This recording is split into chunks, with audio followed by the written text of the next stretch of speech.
El presidente electo Andrés Manuel López Obrador anuncia que tendrá un consejo de asesores conformado por diversos empresarios. El Banco de México elevó este jueves en 25 puntos base su tasa de interés de 7.75 a 8%. La Confederación Patronal de la República Mexicana califica como positivo el Plan Nacional de Seguridad que presentó el gobierno entrante, en el que se hace un replanteamiento de las instituciones de seguridad.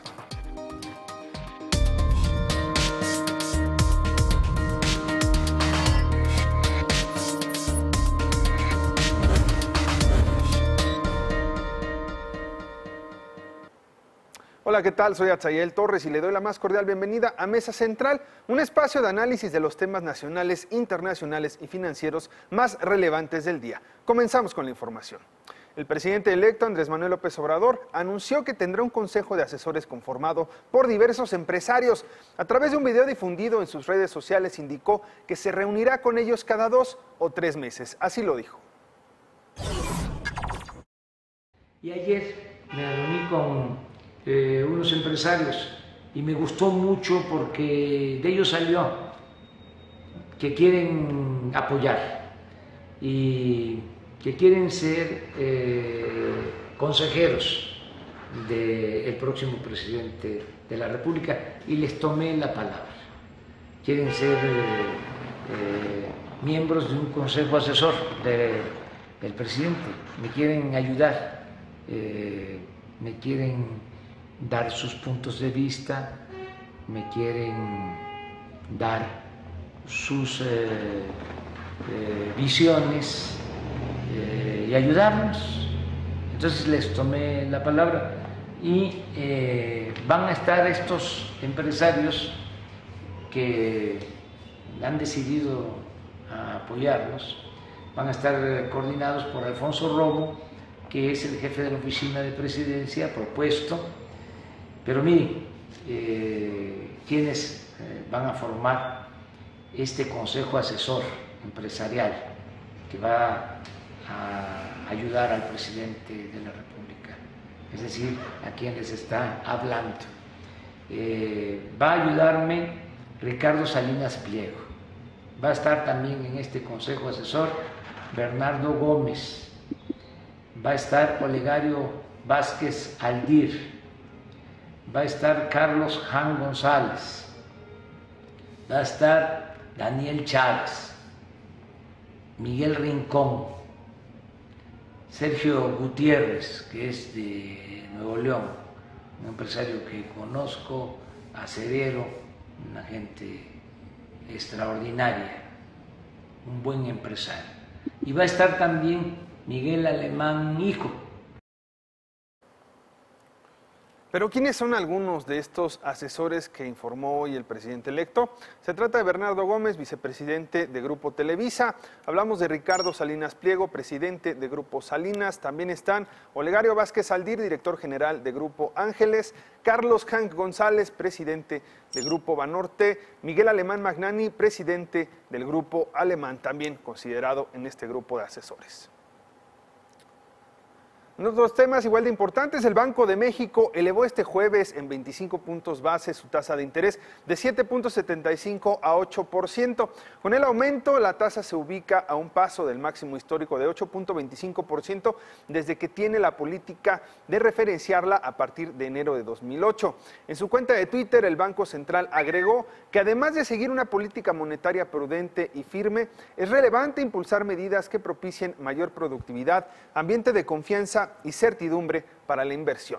También destacó que dará seguimiento especial al entorno de incertidumbre, las variaciones del tipo de cambio a los precios, la posición monetaria relativa entre México y Estados Unidos y las condiciones de holgura en la economía.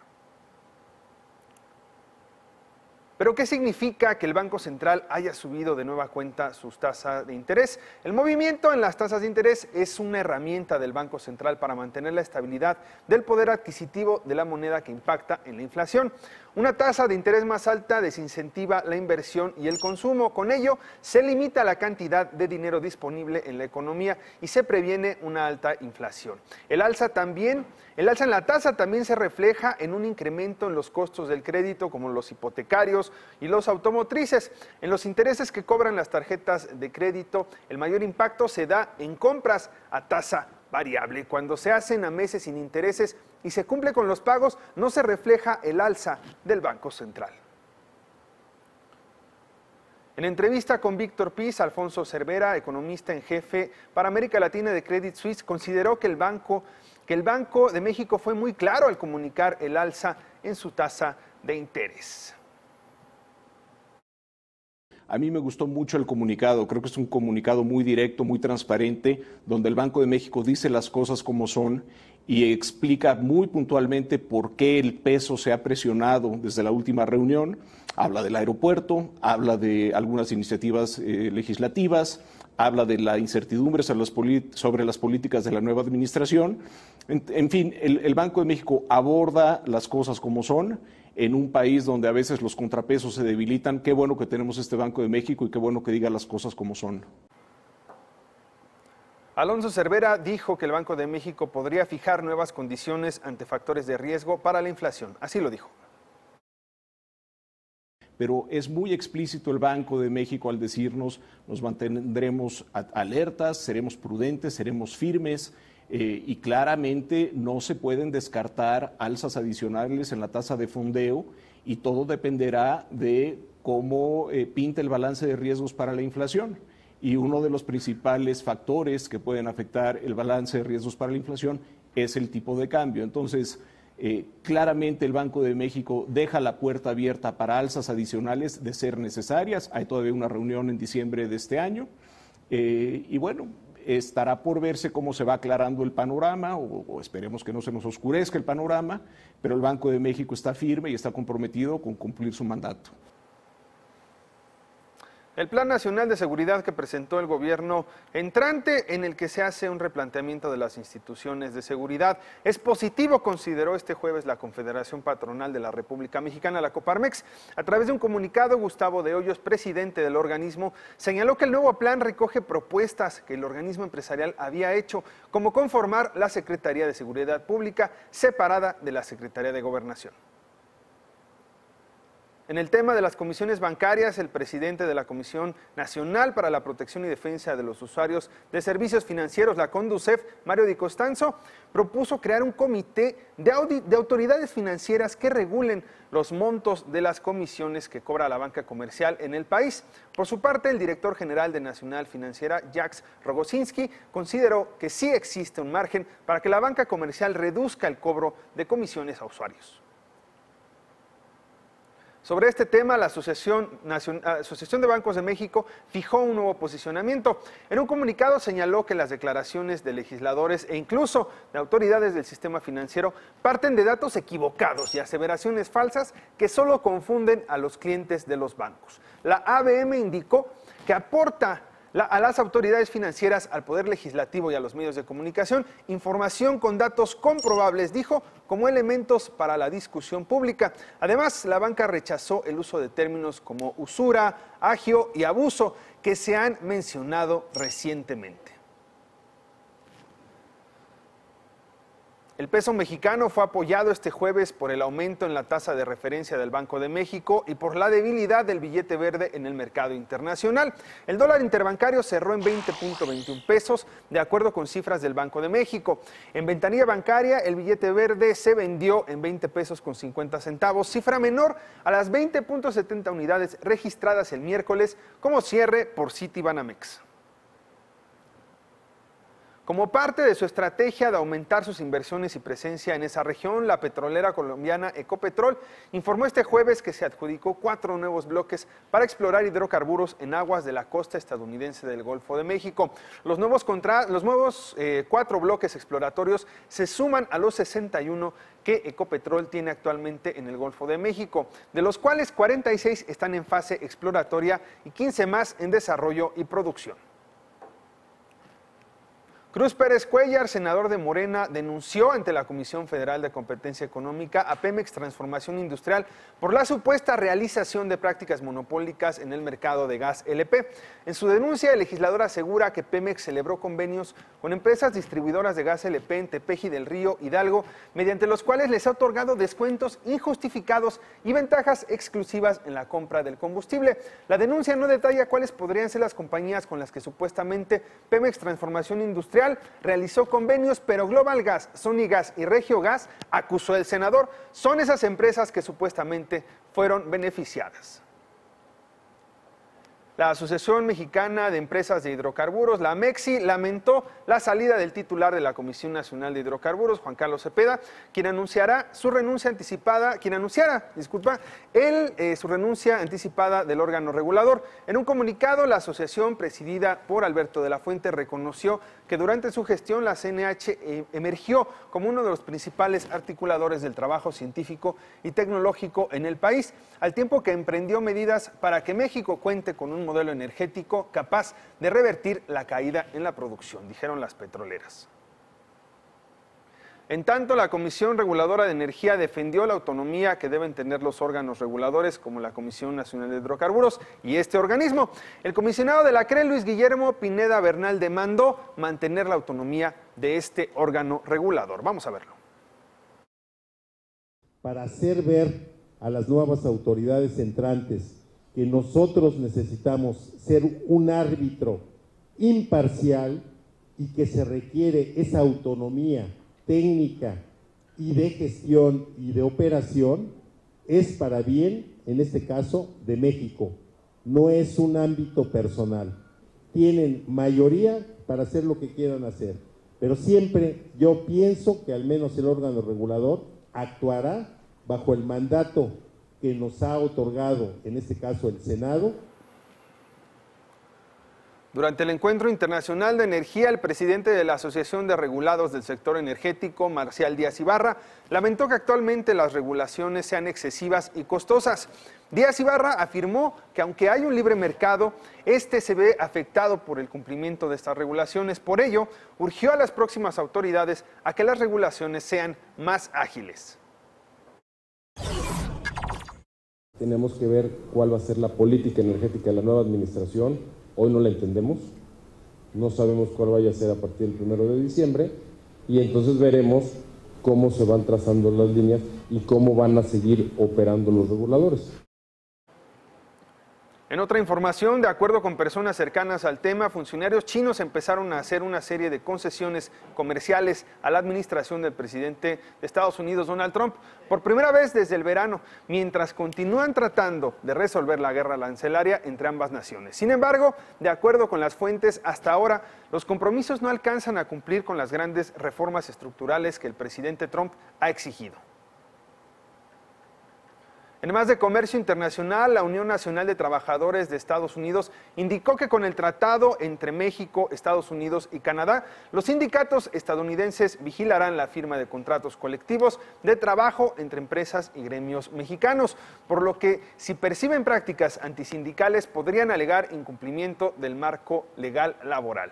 De acuerdo con el organismo, el TEMEC es positivo porque retomó el tema de los contratos de protección patronal. Sin embargo, consideraron que es necesario que una discusión se dé desde los sindicatos mexicanos, por lo que convocaron a un gran encuentro sindical para construir una agenda común. De acuerdo con una encuesta realizada por la consultora PwC, solo el 30% de quienes lideran empresas en México consideran que el tratado comercial entre México, Estados Unidos y Canadá beneficiará a sus compañías. El estudio detalla que el 54% de los directivos de compañías cree que el acuerdo comercial no impactará en su negocio y el restante asegura que este será negativo. El subsecretario de Industria y Comercio de la Secretaría de Economía, Rogelio Garza, aseguró que la Administración Federal seguirá peleando en los días que le quedan en este gobierno para que Estados Unidos elimine los aranceles de 25 y 10% en contra del acero y aluminio mexicanos. Por su parte, la Confederación de Cámaras Industriales solicitó al gobierno federal y al Senado de la República su intervención ante la que llamaron una insostenible situación que la industria siderúrgica está viviendo. El Sistema de Información Agroalimentaria y Pesquera del Grupo Consultor de Mercados Agrícolas informó que las importaciones de carne de cerdo estadounidense a México disminuyeron en el tercer trimestre del año, tras la imposición de aranceles de 20%. De acuerdo con el organismo, de julio a septiembre de este año entraron a México cerca de 216,000 toneladas de piezas porcinas de Estados Unidos, 588 toneladas menos que en el mismo periodo de 2017. En contraste, las importaciones de carne porcina de Canadá y España hacia nuestro país incrementaron 6 y 0.6% respectivamente en el mismo periodo.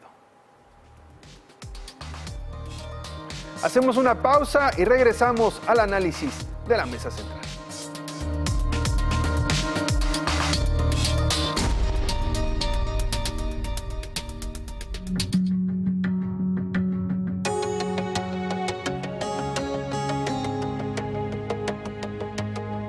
Sin línea, información directa y sin cortapisas. Olivia Cerón expone las noticias de seguridad, derechos humanos y atención ciudadana.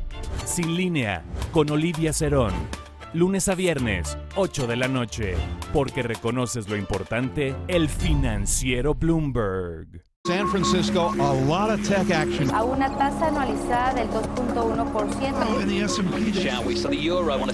En la jornada de media semana, la moneda mexicana recuperó. we begin in the oil patch. Saudi Arabia. Donde le tendré la información más relevante de las acciones en Wall Street. To Bloomberg, the first word Asia. US and Japan duke it out over exchange. Desde la crisis financiera, las acciones han sido relativamente más atractivas. De negocios, economía y finanzas. Comenzamos.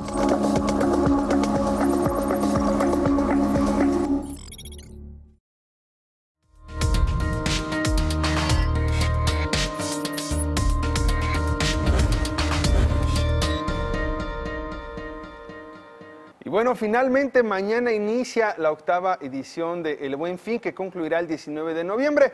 Y para hablar del tema y las expectativas y las estrategias de las empresas, nos acompañan en el estudio Isaid Mera, Abraham González y Gonzalo Soto. Bienvenidos. Buenas tardes. Muchas gracias. Pues qué tal ya finalmente uno de los fines de semana más esperados del año por el sector comercio, claro está. Ya se viene. ¿Cuáles son las expectativas y qué están haciendo las empresas en este sentido? ¿Quién quiere tomar la palabra? Pues de entrada creo que yo noto un tanto desangelado este Buen Fin, no sé qué opinan ustedes, en cuanto a la promoción que se le ha hecho en las campañas que tienen las empresas y también los organizadores, pero también en el ánimo de la gente. No sé, yo percibo cierta apatía, cierta mesura, cierto... no sé si desgano, pero creo que poca emoción percibo en esta ocasión, a diferencia de otros años donde bueno la euforia, la expectativa, el ambiente se sentía un poco más de vamos a comprar, cambiar la televisión, cambiar la pantalla, el colchón, el refrigerador, etcétera. Supongo que hay muchos factores que intervienen. No sé si compartas mi opinión, Abraham. Sí, comparto tu opinión. Creo que no hay el mismo ruido que en años anteriores. Creo que no hay la misma emoción o se espera de la misma forma el Buen Fin. Pero creo que eso tiene mucho que ver con en general, la situación por la que está atravesando el país. Me refiero específicamente al entorno en donde hay muchas más noticias, mucha más información y que probablemente eso nos haga percibir que el Buen Fin está, digamos... Relegado, por decir, ¿no? Relegado. No sé, la verdad es que no tenemos datos. Claro, por supuesto, en este momento no tenemos datos que nos digan cuánto invirtieron las empresas en este año ya para sus promociones, cuánto invirtieron en publicidad. Eso lo sabremos hasta después, así como los resultados también los vamos a conocer, pues obviamente ya hasta que... Yo percibo tres factores.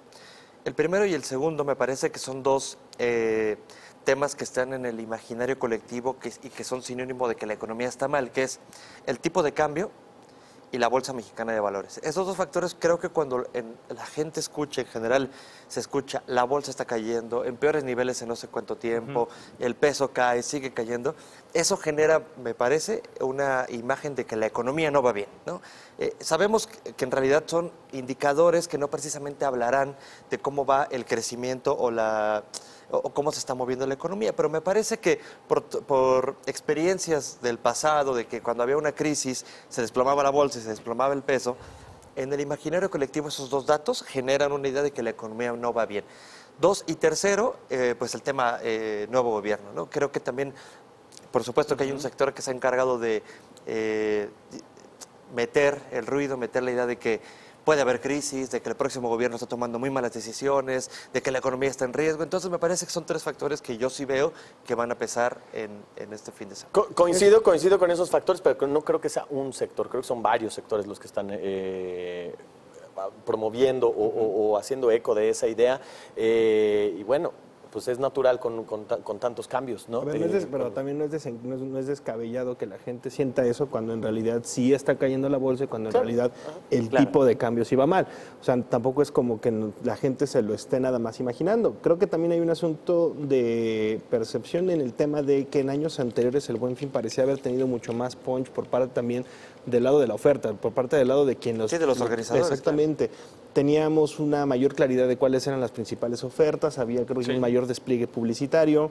Del sorteo, el famoso sorteo de Hacienda. Exactamente, el sorteo del SAT. El jingle ya no está tan presente. Ahí está, ya, verdad, es una realidad. Sí. ATSA ya no lo escucha, lo extraña, claro. Siente que todavía falta mucho para Navidad porque no he escuchado el jingle de SAT. Eso. Y, por ejemplo, Ve por Más, uno de los bancos, un banco aquí en México, lo que estaba mencionando es que, bueno, la Concanaco Servitur sí estima aproximadamente que las ventas del Buen Fin, bueno, las del año pasado, fueron por arriba de los 92.700 millones de pesos. Los de este año se espera que sean superiores por lo menos en 7.9%. Y es verdad, o sea, sí creen, la mayoría de los especialistas sí ven un Buen Fin con una mayor derrama económica que en 2017, pero no como le está esperando la Concanaco Servitur. Es decir, va a quedar por debajo de las expectativas. Eso es lo que están anticipando algunos de los principales especialistas. Y creo que sí, digo, tiene que ver pues parte de esa percepción. Y un elemento que ellos mencionaban también, y perdón que lo mencione, que lo señale, el cambio de gobierno influye en varios factores. Cuando hay un cambio de administración sabemos que mucha gente, hay una rotación dentro del sector gobierno y por lo tanto una rotación también en algunas empresas privadas, pues eso también puede estar afectando, ¿no? Mejor ahorro antes de que yo vaya a rotar. Y una segunda también es esta percepción de que la administración que entrante va a reducir los salarios, entonces por lo tanto a lo mejor por eso también...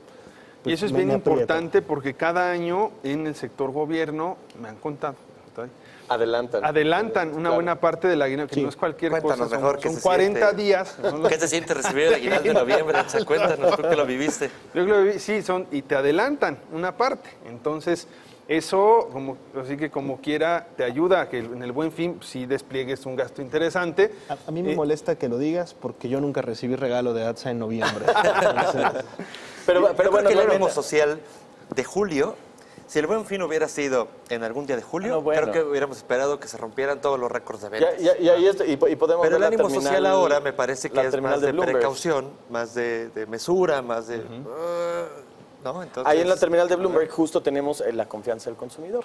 Y vaya, después de las elecciones vimos el saltote que dio hasta 105 unidades, que es un nivel que hacía mucho tiempo que no se veía, justo en julio, claro, después de las elecciones.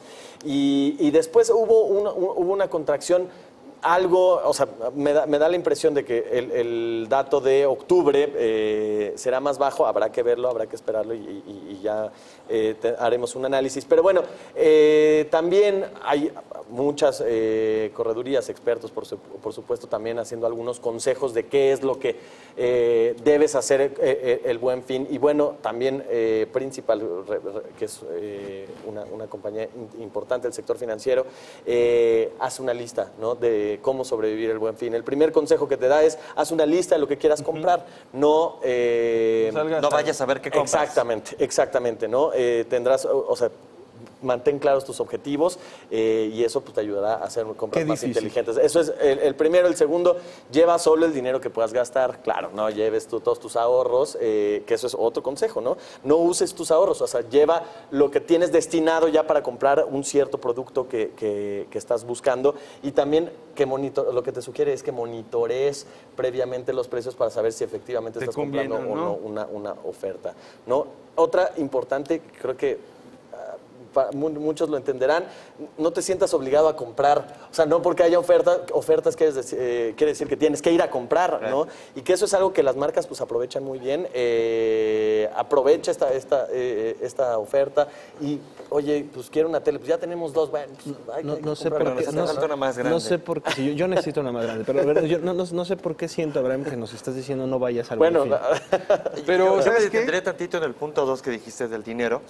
Pero además, un tema, si usted piensa, gran de las promociones en el Buen Fin es compra meses sin intereses, ¿no? En realidad me parece que es el eje del Buen Fin, no tanto descuentos de precios. El descuento.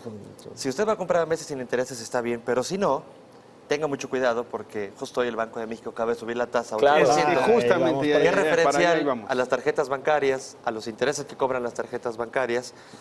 Y aparte, no solo eso, en diciembre se prevé, el 100% de los analistas consultados espera que llegue a 8.25, que sería el máximo de toda la historia. Por lo menos 8.25. Por lo menos 8.25. Entonces, si usted piensa endeudarse y no va a ser a meses sin intereses, de verdad mejor no lo haga, porque va a pagar una tasa, va a pagar unas tasas muy altas. Claro, entonces, también hay que decirlo, o sea, tarda un periodo de algunos meses entre que el Banco de México sube la tasa y que eso se le ve reflejado. 18 meses aproximadamente. 18 meses se le ve reflejado al usuario. Claro. Eso por una parte. Y por otra, que es algo que también hemos dicho varias veces, con una tasa del 60%, con un CAT del 60%, que muchas tarjetas de crédito tienen esos CATs, pues 25 puntos base, o sea, 0.25% o 0.25 puntos porcentuales es prácticamente nada, es imperceptible. No, pero me refiero a ver, para este Buen Fin, si tú te endeudas vas a tener una tasa mucho más elevada del efecto de las alzas que se dieron ya desde el año pasado. Meses, claro. Por eso decimos que creo que sí hay un efecto importante en este Buen Fin en particular respecto de años anteriores, por lo menos desde que inició el programa de Buen Fin. Ahora sí que, como diremos en el siguiente segmento, el dinero fácil se acabó. Y también por el tipo de cambio, los productos, sobre todo los electrónicos, en diciembre van a tener un incremento muy importante. ¿Conclusiones? Mi conclusión es, creo que sí hay que mesurarse en las compras por el tema macroeconómico. No me voy a meter en el tema de si el próximo gobierno y esos... El año pasado tu consejo era, compren todos, salgan. Una raya más al tigre. Platícanos qué compraste el año pasado. El año pasado no recuerdo, seguramente nada relevante. Pero bueno, sí hay que ser mesurados por el contexto. Aprovechó las ofertas del bar más bien. Las de 3x2. Un 3x2, seguramente de eso sí aprovechas. No solamente es el tema de la tasa, estamos en un aceleramiento de la inflación. Sí. El Banco de México cada vez alarga el pronóstico de que baje la inflación, por lo tanto los precios. Entonces, pues bueno, creo que el entorno macroeconómico no invita a ser muy osado en dar los tarjetazos, a menos que te llames Gonzalo Soto. Claro. hay un último consejo en este justo documento de Principal que dice, recuerda que cada año hay un Buen Fin. No, o sea, no se acaba. No te precipites. Pero no sabemos el futuro del Buen Fin con el próximo gobierno. Bueno, vaya, entonces si no cada año hay Buen Fin, cada año, Navidad seguro va a haber y ofertas de Navidad también seguro va a haber. Cyber Monday seguro también va a haber. Gonzalo. Y Black Friday también va a haber. Entonces creo que debería existir el Buen Fin.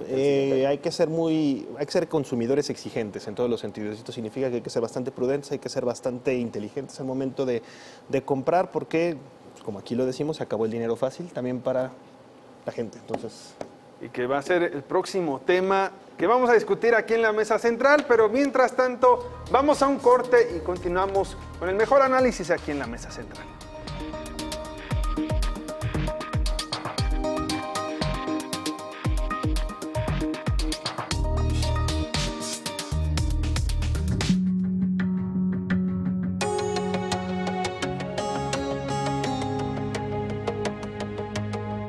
Historias de mexicanos que conquistan la ciudad de Nueva York. Lo mejor de esta temporada en La Manzana Mexicana. Este sábado 17 de noviembre, 10 de la noche.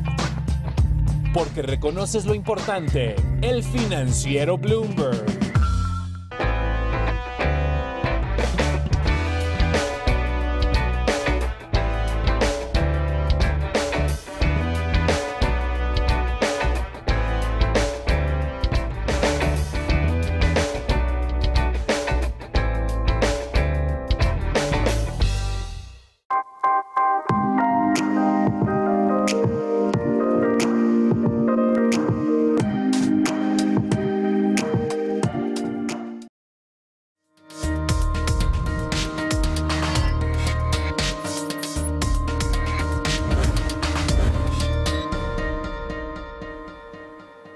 Como es costumbre en este espacio, vamos a presentar la más reciente edición de Bloomberg Business Week. En esta ocasión, en portada, nos presenta el reportaje "Se acabó el dinero fácil.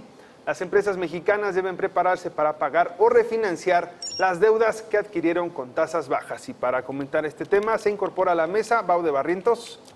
Bienvenido. Pues nada, es un reportaje que ahorita nos vas a ahondar, Gonzalo, editor de Bloomberg Business Week. Que habla sobre que ya se terminó el periodo de gracia, por decirlo así, que surgió con después de la crisis de 2008-2009 y que ahora, bueno, pues está cobrando o va a cobrar altas facturas, ¿no? Exactamente.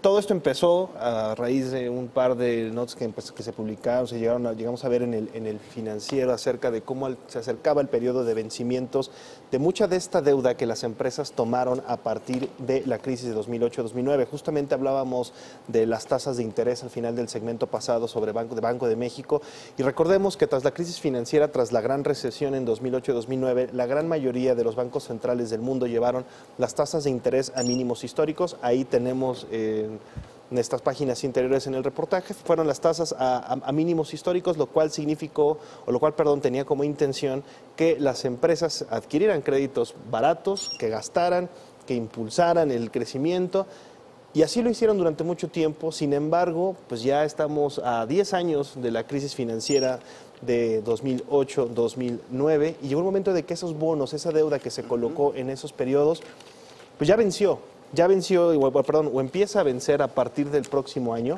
y hacia 2023, 2024, y son años pues muy pesados. Y para darte una breve idea, los vencimientos acumulados, por ejemplo, en pesos, este año de las empresas son aproximadamente 1.5 mil millones de pesos, ¿no? Que son 1.500 millones de pesos, perdón, ahí los tenemos. Pero si vemos, por ejemplo, a partir del próximo año, estamos hablando ya de 24.100 millones de pesos, pero no alcanzo a ver ahí la cifra. 2020, 45.000 millones de pesos, 49.000 millones de pesos. Y hacia la de 2022, 79.090 millones de pesos tienen de vencimiento en pesos las empresas. Muchas de estas son empresas grandes, muchas de estas son empresas que están capacitadas, pero hay otras que nos dicen varios especialistas, si no han empezado a tomar sus previsiones, se viene un periodo crítico para varias de ellas. Y bueno, le cedo aquí la palabra al coautor de este reportaje. Junto contigo y con Rubén Rivera también, Abraham González. Así es. Justo de lo que acaba de mencionar Gonzalo, quisiera mostrar en la terminal de Bloomberg cuál fue la dinámica de las tasas de interés.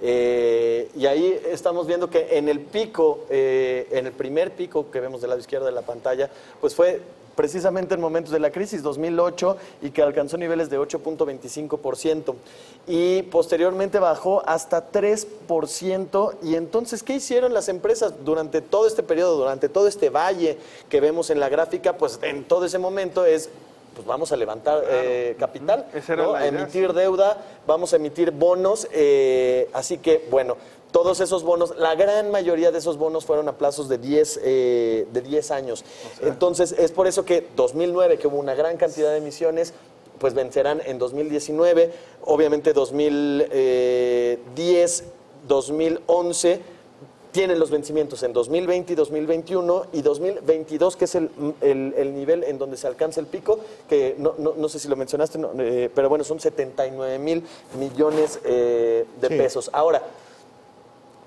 ¿cuál es el riesgo para estas compañías? Ellas tienen dos opciones. O pago todo lo que debo, o refinancio toda mi deuda. Y entonces, pues muchas de ellas no tienen el dinero para pagar. Lo habitual sería, o lo más natural sería, pues entonces levanto nueva deuda, con esa deuda pago la que debo y pateo la deuda a 2030. Pero te va a costar más. Pero te va a costar más. Exactamente. O sea, la primera deuda que yo levanté a una tasa de 3%, de 3.25%, pues ahora la voy a levantar a 8%. Que eso en realidad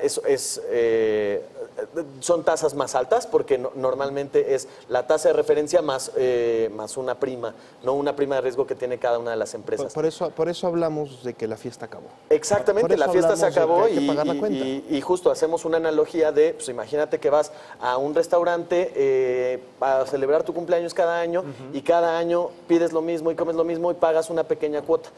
En 10 años llegan y te dicen, oye, todo lo que pagaste era el puro servicio.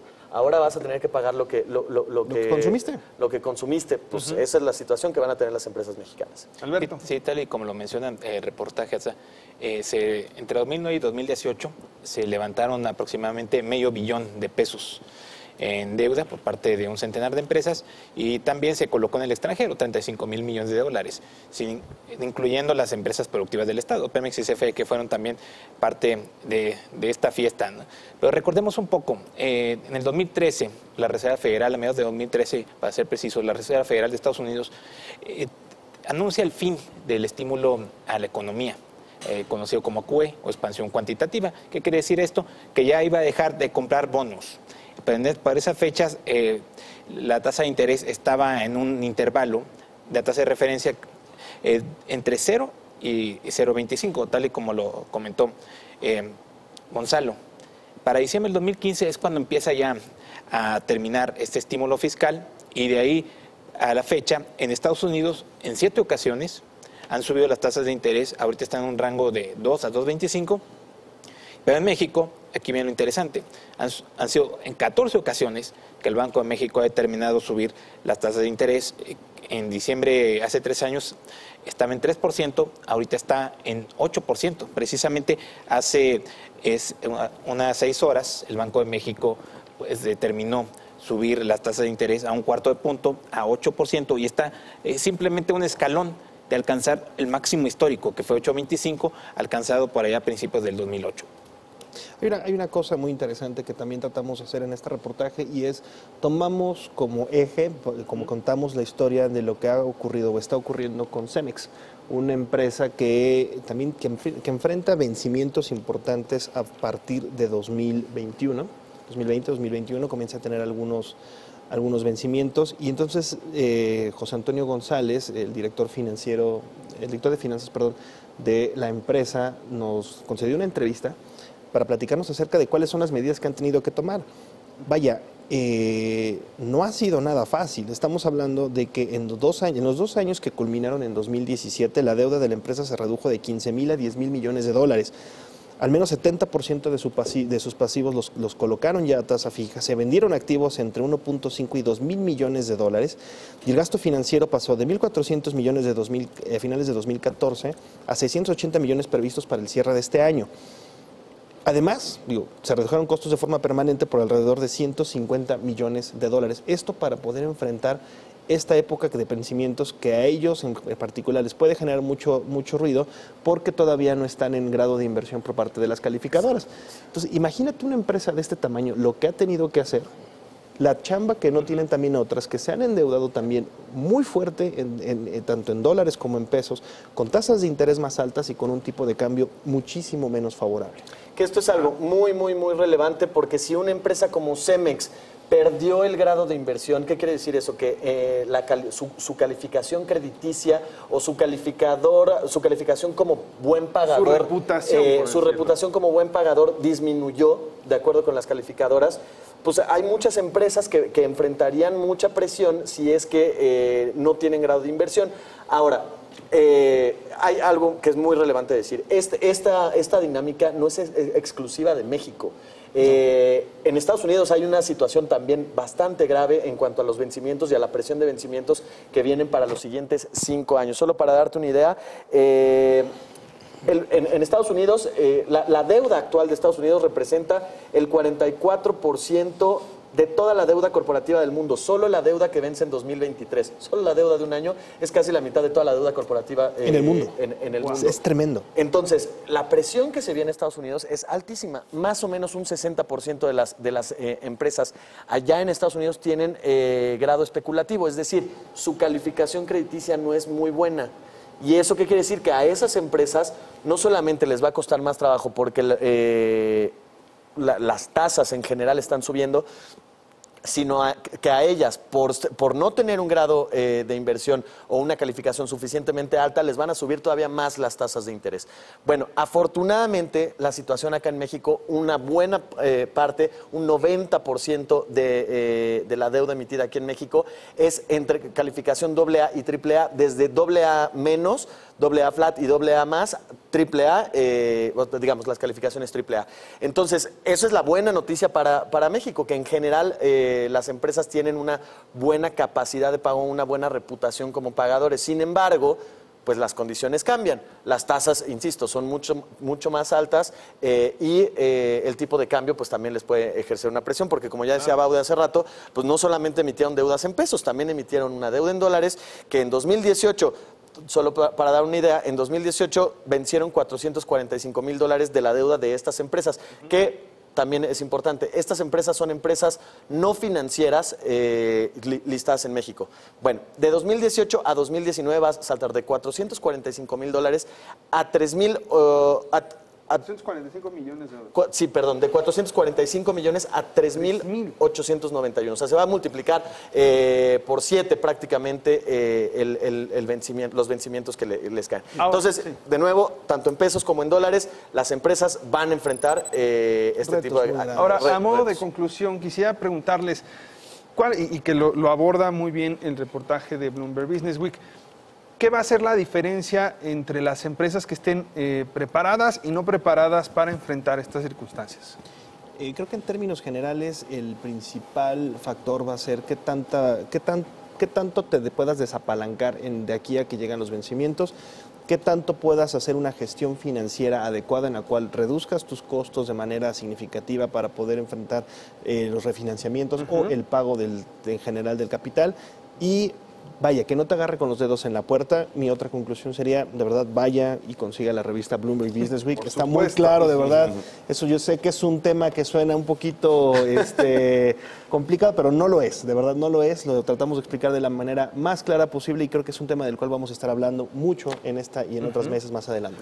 Como conclusión diría, bueno, en el artículo, como ya decía, tomamos en cuenta deuda corporativa de sector no financiero, pero también lo comentaba Baude al inicio, CFE y Pemex también van a enfrentar una situación complicada. Por ahí tú ya publicaste también en esta misma revista algo al respecto. Seguramente volveremos a publicar algo sobre los vencimientos que vienen para esas empresas productivas del Estado y que ante el cambio de gobierno pues también les va a tocar, ¿no?, esa presión. Sí, las empresas tuvieron al menos 5 años para prepararse por esta situación de que no iban a ser eternas las bajas tasas de interés. Sin embargo, aquí lo que tienen que hacer es poner prioridades, ¿no?, sobre la mesa. En el caso del tipo de cambio, pues tratar de eliminar sus deudas en moneda extranjera, porque así como se está moviendo el mercado, y tratar adquirir coberturas, o sea, coberturas cambiarias, coberturas de tasas de interés también, porque esto no va a terminar. Muy bien, pues no se pierda la última edición de Bloomberg Business Week. La más reciente, por favor. La más reciente, tienes razón, la más reciente. Y bueno, pues hasta aquí llegamos en la mesa central. Gracias por acompañarnos. Quédese en el Financiero Bloomberg con mi querido Mauricio Mejía y su Expreso Doble.